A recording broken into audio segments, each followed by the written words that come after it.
안녕하십니까? 오늘은 로마서 1장 20절의 말씀 살펴보도록 하겠습니다. 창세로부터 그의 보이지 않는 것들, 곧 그의 영원하신 능력과 신성이 그 만드신 만물에 분명히 보여 알게 되나니. 자, 오늘 이 로마서 1장 20절의 말씀 중에서 영원하신 능력, 하나님께 있는 영원하신 능력은 무엇일까요? 그리고 신성.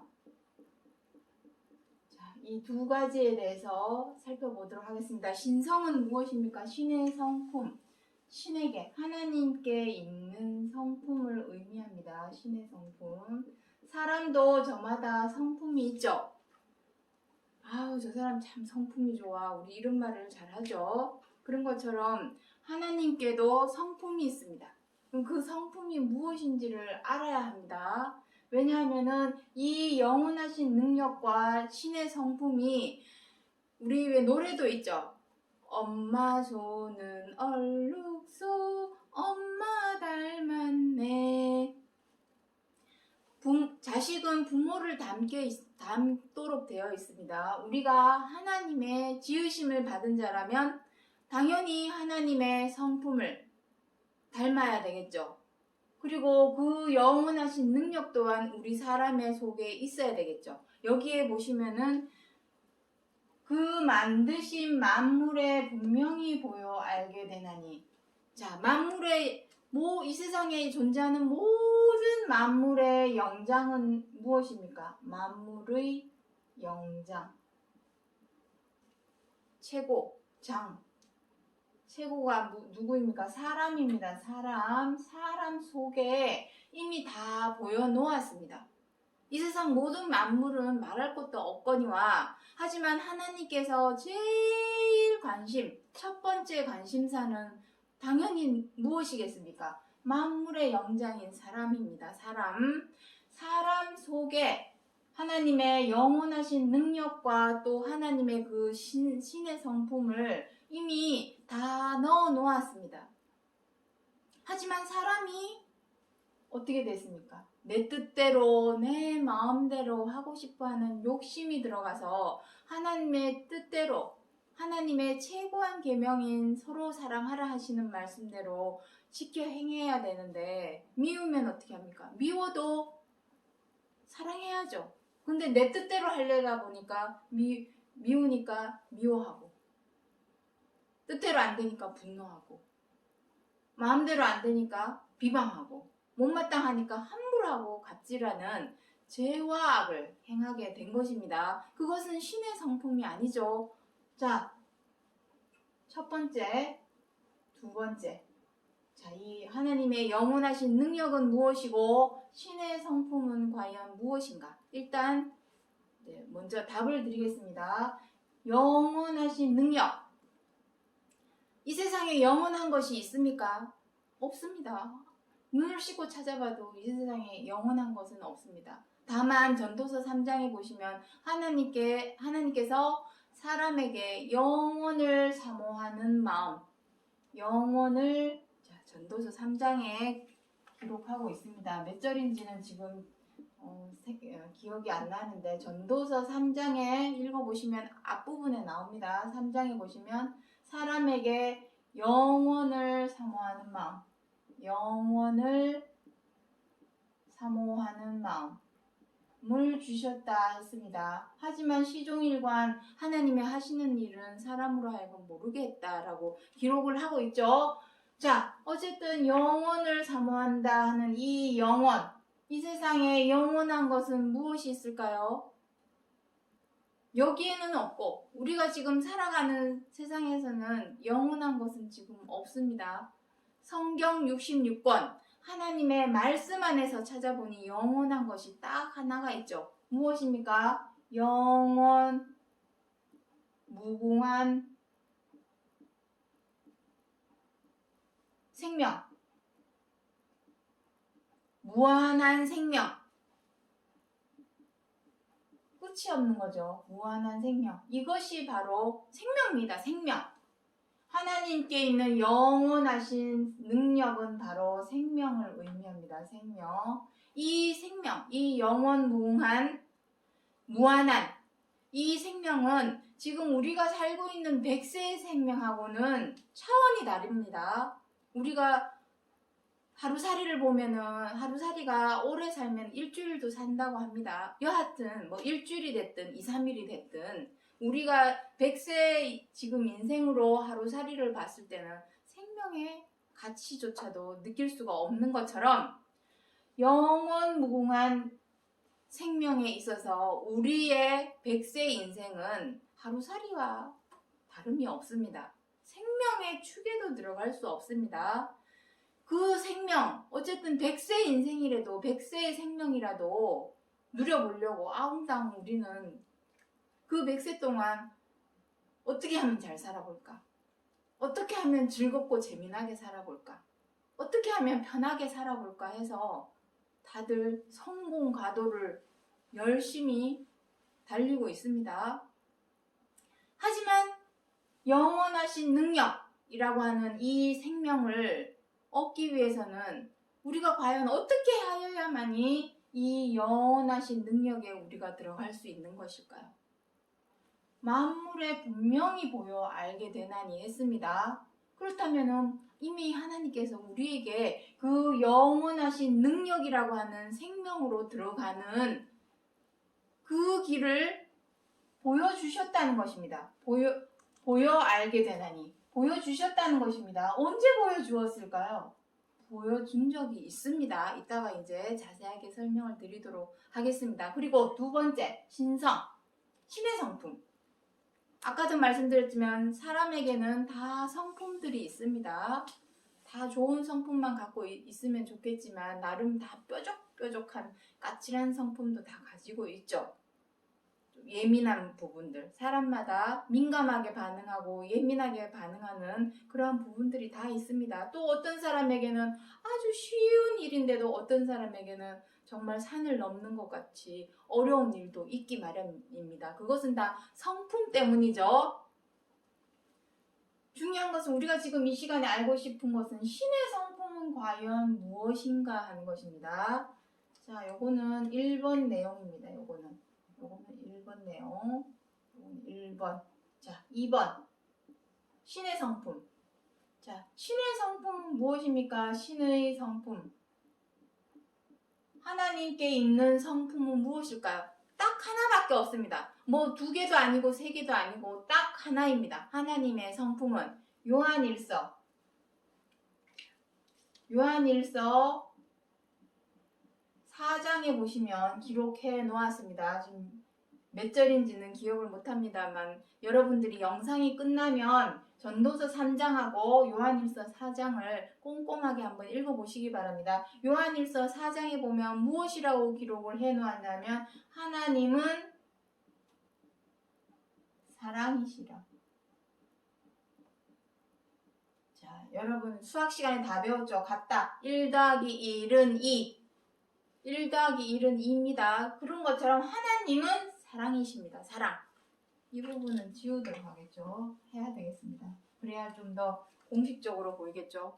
무슨 공식, 수학 공식 같은 것입니다. 하나님은 사랑입니다. 우리는 꼭 교회를 가야만이 하나님을 만날 수 있다라고 생각을 하지만 아닙니다. 하나님을 믿고 안 믿고를 떠나서 교회를 가고 안 가고를 떠나서 사랑으로 행하는 사람이라면 그 사람의 마음속에는 이미 하나님이 계시는 것입니다.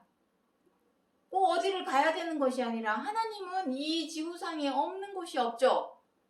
사도행전에 보시면은 기록을 해 놓았습니다. 사람이 하나님을 모시기 위해서 무엇을 해야 할고 했지만 하나님은 그런 사람의 손으로 지은 장막, 사람의 손으로 지은 집에 계시지 않는다고 합니다.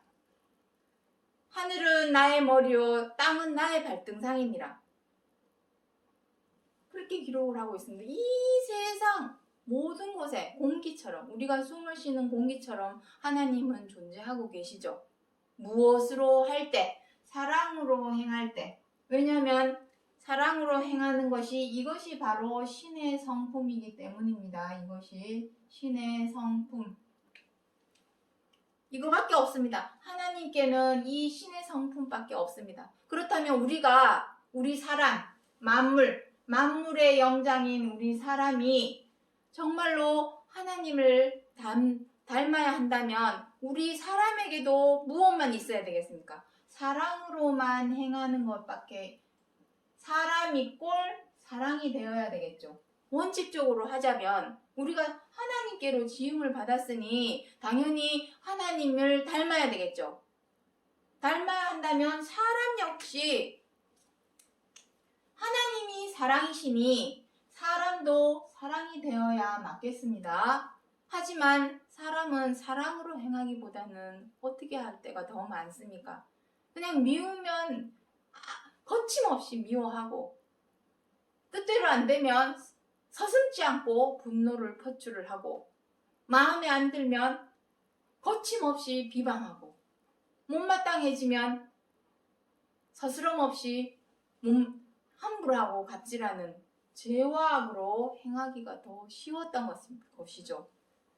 가책 없이, 양심의 가책도 없이. 우리는 그것이 성경에서 정하고 있는 사형에 해당하는 죄라는 것을 알고 있음에도 불구하고 너무나 거침없이, 사소하게, 정말 아주 사소하게 생각을 하고 그러한 죄와 악을 너무나 지금까지 쉽게 행해 왔습니다.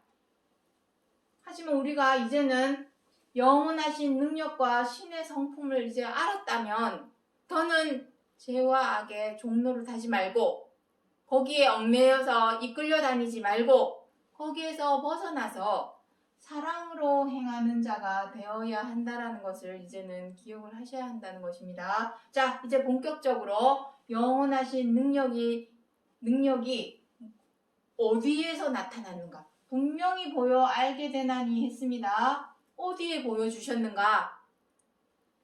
그리고 그 시기 위해서는 어떻게 해야 하는가? 이 두 가지에 대해서 본격적으로 이제 살펴보도록 하겠습니다. 자, 요한일서 1장 2절의 말씀 보도록 하겠습니다. 이 생명이 나타내신 바 된지라. 여기 어떤 생명이 나옵니다. 생명. 이 생명은 바로 이 영원하신 능력이겠죠. 요걸 의미합니다. 요 능력. 하나님께 있는 영원한 것은 영원 무궁한 생명밖에 없습니다. 그것이 능력이죠. 무슨 도깨비처럼 없는 것도 있게 하고 안진뱅이 일어서게 하고 이러는 게 하나님의 능력인가요? 아니, 그거는 다 사기입니다. 사기. 안진뱅이 고치려면 병원에 가야지. 암 고치려면 병원에 가야지. 암 걸린 사람이 하루아침에 하나님의 능력으로, 은사로 벌떡 일어나고 이러는 일이 있을까요? 그거는 다 사기입니다. 이치적으로 생각을 해도 암 걸린 사람은 빨리 병원에 가서 치료를 받을 생각을 해야지. 그것이 하나님이 살려주는 능력이 있다라고 믿으시는 것은 이제는 아닙니다. 시대가 많이 변했습니다. 그러한 말에 현혹이 돼서 하나님을 믿는다고 찾아가는 것은 잘못된 길을 가고 있는 것입니다. 자, 어쨌든 이 생명이 나타내신 바 된지라 한 이 생명은 영원하신 생명입니다. 무한한, 영원 무궁한 생명. 무한한 생명. 근데 그 생명이 나타내신 바 됐다고 합니다. 어디에? 여기서는 분명히 보여 알게 되나니 라고 기록을 하고 있고, 여기서는 나타내신 바 됐다고 합니다. 어디에? 도대체 어디에? 자, 뒷구절 보도록 하죠. 이 영원한 생명을 우리가 보았고 이는 아버지와 함께 계시다가 우리에게 나타내신 바 된 자니라. 처음에는 하나님과 함께 계셨다고 합니다. 이 생명이. 요한복음 1장 1절에 보면은 무엇이라 기록하고 있습니까? 태초에 말씀이 계시니라. 이 말씀이 하나님과 함께 계셨고 말씀이 곧 하나님이시라 하시면서 뒷구절에 조금만 더 내려가시면은 그 생명 안에 빛이 있었으니, 그리고 그 밑에 뒷구절에 가시면은 그 생명은 그리스도라라고 기록을 하고 있습니다. 요한복음 1장 1절부터 12절의 말씀을 꼼꼼히 한번 읽어보시기 바랍니다. 자, 그래서 여기서 아버지와 함께 계시다가 처음에는 이 영원 무궁한 생명이 아버지 하나님과 함께 계셨는데 우리에게 나타내신 바 됐다고 합니다. 나타내신 바 된 자 누굽니까? 좀 전에도 자, 요거는 어디를 또 참조하시면 좋냐면은 요한복음 1장 1절부터 12절의 말씀에 보시면은 누구라고 기록이 되어 있냐면 그리스도라고 기록을 하고 있습니다. 자, 여기 이제 요 부분은 지우도록 하겠습니다. 예수 그리스도. 자, 도대체 여기 골로새서 이따 2장 말씀하겠지만 골로새서 2장 2절에는 하나님의 비밀이라고도 기록을 해 놓았습니다. 하나님의 비밀. 하나님의 비밀인 그리스도를 깨닫게 하려 함이라. 그리스도가 왜 비밀입니까? 하나님의 비밀. 그리스도. 이것이 왜 비밀일까요? 자, 우리에게 여태까지 하나님께 함께 계시다가 우리에게 나타내신 바 된 이 그리스도. 그리스도가 하나님의 비밀이었다고 합니다. 왜 비밀이었을까요? 그동안 우리가 몰랐으니까. 보여줬음에도 불구하고 몰랐었으니까. 그 속에 그 하나님의 비밀이 무엇입니까? 바로 생명을 주는 생명에 관한 말씀입니다. 생명. 그 생명을 누구를 통해 보여줬냐면 바로 이 그리스도를 통해서 보여주었습니다. 생명은 여기서 말씀하시는 생명은 거듭난 생명입니다. 거듭난. 왜 거듭난 생명이냐면 지금 우리 백세 생명으로는 절대로 이 영원 무궁한 생명으로 들어갈 수 없습니다. 죄와 악. 자, 한번 보시기 바랍니다. 죄와 악. 죄와 악은 사람으로 하여금 죽게 만들죠. 사망. 죄와 악은 사람에게 사망을 줍니다. 죽게 만드는 것입니다. 사망이라는 것은 무엇입니까? 썩는 것이죠. 썩는 것.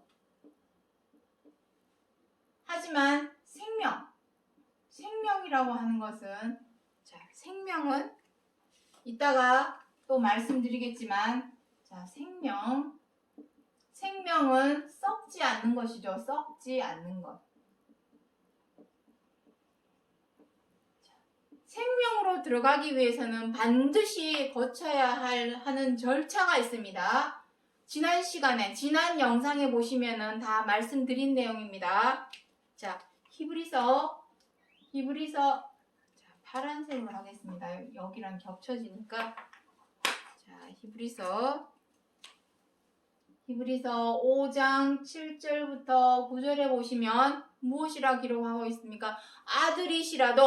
아들은 그리스도시죠. 아들이시라도 고난을 받음으로 순종함을 배워서 구원의 근원이 되셨으니 여기서 말씀하시는 고난은 십자가의 고난이죠. 십자가의 고난이 무엇입니까? 하나님과 이사야 59장에 보시면은 하나님과 사람 사이를 낸 것. 하나님은 생명이고 사람은 사이가 나게 한 것은 죄와 악이라고 거기에 기록을 하고 있습니다. 그 죄와 악 때문에 하나님과 벌어진 사이는 무엇입니까? 하나님이 생명이시니 사람은 죽음이죠. 사망. 그 사이를 내게 된 것은 죄와 악이라고 기록을 하고 있습니다. 죄와 악. 이 죄와 악. 그렇다면 이 죄와 악에서 벗어나야만이 구원이 무엇입니까? 구원. 죄와 악의 구렁텅이에서 건져내는 것, 빠져나오는 것이 구원입니다. 빠져나오기 위해서는 반드시 피땀 눈물의 노력이 필요합니다. 피땀 눈물의 노력. 그것이 바로 십자가의 고난입니다. 노력. 모세의 율법을 잠깐 얘기하겠습니다. 모세의 율법에 보시면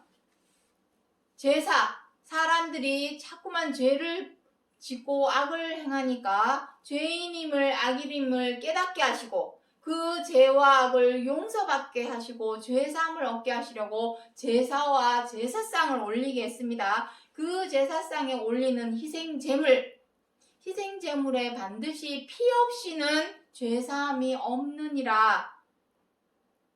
히브리서 9장과 10장에 기록을 하고 있습니다. 그런데 이치적으로 한번 생각해 보시기 바랍니다.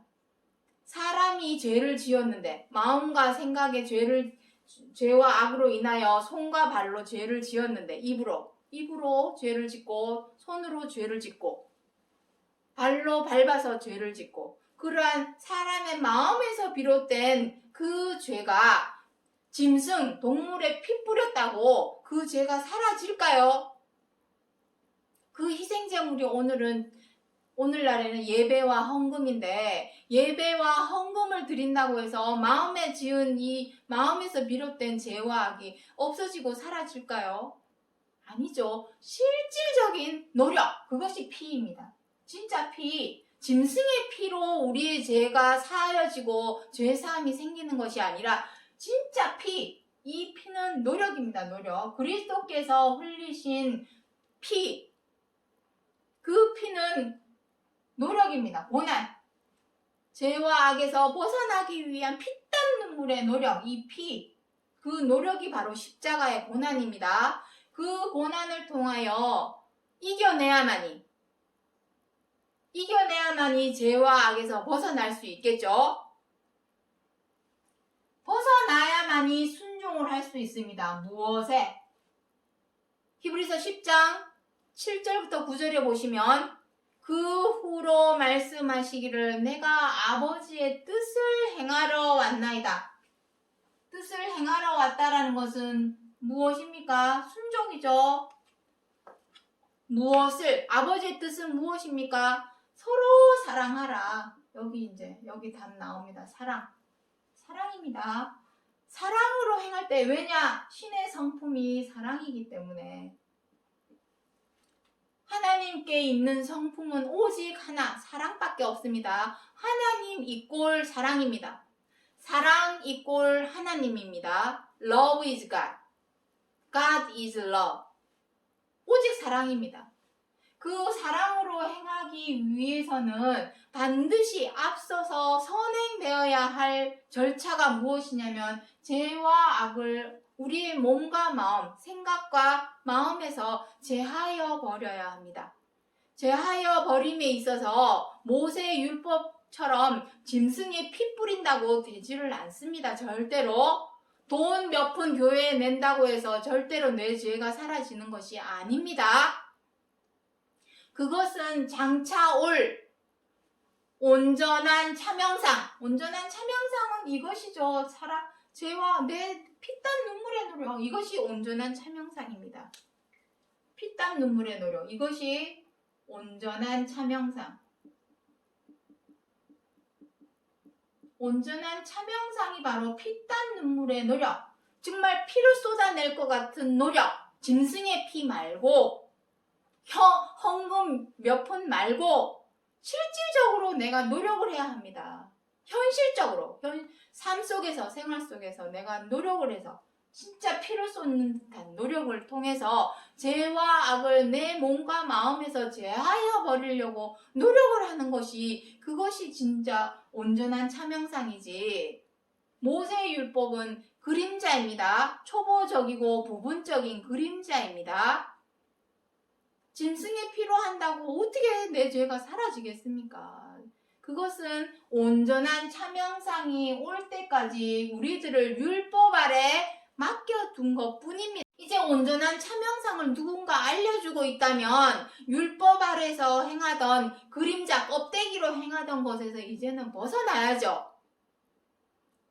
우리의 소망은 무엇입니까? 우리의 믿음의 소망은 무엇입니까? 구원 아닙니까? 구원.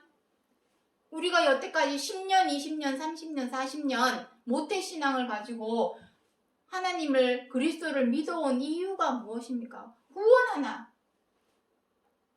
구원 하나 때문에 우리가 믿음을 가지고 지금까지 오지 않았습니까? 그렇다면 진짜 온전한 차명상으로 하는 개혁하는 때가 왔다면 이전에 하였던 것들이 이제는 껍데기라는 것을, 초보적이고 부분적인 부분이라는 것을 알았다면 이제는 그렇게 하지 말고 온전한 참형상으로 행하려고 해야 되겠죠. 그래서 십자가의 고난, 피땀 눈물의 노력을 통하여 죄와 악을 내 몸과 마음에서 제하여 버려야만이 비로소 서로 사랑하라 하시는 말씀에 순종할 수가 있습니다. 절대로 내가 누구 미워하는데 사랑할 수 있을까요? 막 분노가 들끓어가지고 막 윽박지르고 으르름장 놓고 이런 심성, 사나운 심성을 가지고서 어떻게 누구를 사랑할 수 있을까요? 그리고 내 마음속에 막 못마땅하고 막 언짢아가지고 막 다른 사람 함부로 대하고 이웃에게 해를 끼치고 민폐를 끼치는 그러한 마음을 가지고 어떻게 사랑할 수 있을까요? 절대로 사랑할 수 없습니다. 하나님의 뜻에 절대로 순종할 수 없습니다. 순종해야만이, 사랑하라 하시는 말씀대로 지켜 행해야만이 비로소 구원을 우리가 기대할 수 있게 되는 것입니다. 이것은 저 지난 시간에도 말씀드렸지만 이거는 샘플입니다. 샘플. 요것은 히브리서 5장 7절부터 9절에서 말씀하고 있는 이 내용은, 이것은 샘플입니다. 본보기 요대로, 요건 공식입니다. 수학 공식처럼 공식입니다. 요렇게 해야만이 우리가 구원에 들어갈 수 있는 것이죠. 그 본보기를 누가 보여주었습니까? 그리스도께서 앞서 오셔서 이것을 본보기로 보여주셨습니다. 그리고 지금 현재 어디에 있습니까? 하나님 우편에 영원 무궁한 생명의 능력을 갖고 계신 하나님 우편에 계시다라는 것은 그리스도 또한 생명 안으로 들어가셨다라는 얘기죠. 그리스도께서 오신 이유는 무엇입니까? 히브리서 2장 10절에, 여기 공간이 없습니다. 히브리서 2장 10절에 많은 아들, 열매, 처음 익은 열매, 많은 아들을 얻기 위해서, 찾기 위해서. 마태복음 15장에 무엇이라 기록하고 있습니까? 그리스도께서 오신 이유는 이스라엘 집에 잃어버린 양을 찾으러 왔노라. 그 잃어버린 양들이 바로 많은 아들이죠. 2000년 전에 다 찾았다면 두 번째 다시 오시겠다는 약속은 하지 않았겠죠. 그때 못 찾았기 때문에 마지막 때, 두 번째 다시 오시는 그때에 온전히 완전히 이루시고 끝내시기 위해서 오신다라는 것입니다. 그리스도께서 오셔서 많은 아들을 찾기 위해서 이 샘플 본보기를 보여주신 것입니다. 자, 정리 한번 해보겠습니다. 하나님께 있는 영원하신 능력. 영원하신 능력은 무엇입니까? 생명입니다. 생명. 하나님께 있는 영원한 것은 오직 생명밖에 없습니다. 생명. 어떤 생명? 영원 무궁한 생명. 우리가 지금 썩음의 종로를 타고, 사망의 종로를 타고, 죽는 것의 종로를 타고 있는 것은 오직 죄와 악 때문입니다. 이 죄와 악을 내 몸과 마음에서 제하여 버려야만이 내가 사랑으로 행할 수 있을 때라야 비로소 우리가 생명을 논할 수 있습니다. 왜냐하면 사랑은 썩지 않는 것, 죽지 않는 것이기 때문입니다. 신의 성품이기 때문에 이 두 가지를 누구에게 보여주셨다 하셨습니까? 우리에게 나타내신 바 된지라 그리스도를 통하여 보여주셨습니다. 하지만 우리가 여태까지 몰랐죠. 알았다면 사랑으로 행했겠죠. 하지만 지금은 우리 어떻게 합니까? 일주일 동안 세상에서 살면서 이런 죄 저런 죄 미워하고 원망하고 분노하고 비방하고 해방하고 사나워져서 다투고 싸우고 함부로 하고 갑질하는 죄와 악을 행하다가 일요일날 교회 가가지고 주기도문을 우리가 우리에게 죄 지은 자를 용서하여 준 것 같이 우리의 죄를 용서하여 주옵소서. 주기도문 외면은 우리의 죄가 다 사라지고 없어질까요? 아닙니다. 실질적인 노력, 피, 짐승의 피, 헌금 그런 걸로 되는 것이 아닙니다. 실질적인 피, 노력. 그 노력을 통해서 내 마음과 생각에 있는 이 죄와 악을 없애려고 노력을 해야 한다는 것입니다. 그 고난과 순종과 구원의 모습을 앞서서 그리스도께서 이 영원한 생명으로 우리로 들어가게 하시려고 이 사랑으로 행하는 모습을 몸소 실천하여 보여주신 것이 그리스도입니다. 보여주셨네요. 분명히 보여 알게 되나니 보여주었습니다. 우리에게 나타내신 바 됐다. 나타내서 보여주었습니다. 단지 우리가 죄와 악에 눈이 가려져서 소경이 되어서 못 보았고 귀가 둔하여서 듣지 못하고 못 들었고 그뿐입니다. 하지만 이제 때가 되어서 온전한 차명상을 알려주고 증거하고 보여주는 때가 왔기 때문에 이제는 눈 가리고 아웅할 수 없는 시대입니다. 핑계 댈 수 없는 시대입니다. 다 알려주고 다 보여주고 다 증거를 해주고 있기 때문에 그럼에도 불구하고 나는 몰랐어 라고 한다면 그 사람은 마태복음 25장에서 기록하고 있는 열처녀 중에 미련한 처녀 5명에 속하는 사람이 될 것입니다. 자, 오늘 제목 보시고 끝내도록 하겠습니다. 마음을 다하고 성품을 다하여 그 계명과 법도와 율례를 지켜. 자, 이거는 사복음서 안에 기록되어 있는 말씀입니다. 마태복음 5장에도 기록을 하고 있고 누가복음 6장에도 기록을 하고 있고 마가복음 12장에도 이 내용은 다 기록이 되어 있습니다. 자, 마음을 다하고 성품을 다하여. 우리가 다 해야 할 성품은 죄와 악으로 행하는 성품 아닙니다. 하나님께 있는 신의 성품은 오직 사랑밖에 없기 때문에 우리도 사랑을 다하여. 사랑은 무엇입니까? 나보다 남을 낮게 여기는 마음으로 낮게 여겨서 다른 사람의 입장과 처지를 먼저 헤아리고 이해하고 존중하며 관용하여서 배려하고 양보할 줄 아는 것이 사랑입니다. 그러한 사랑의 마음으로 하나님의 계명과 법도와 율례를 지켜 행하게 하시려고 앞서서 그리스도를 통하여 우리에게 본보기를 보여주셨고 본보기를 보여주신 이유는 많은 아들을 얻어서 그 아들들로 하여금 영원하신 능력, 하나님의 영원하신 능력인 생명으로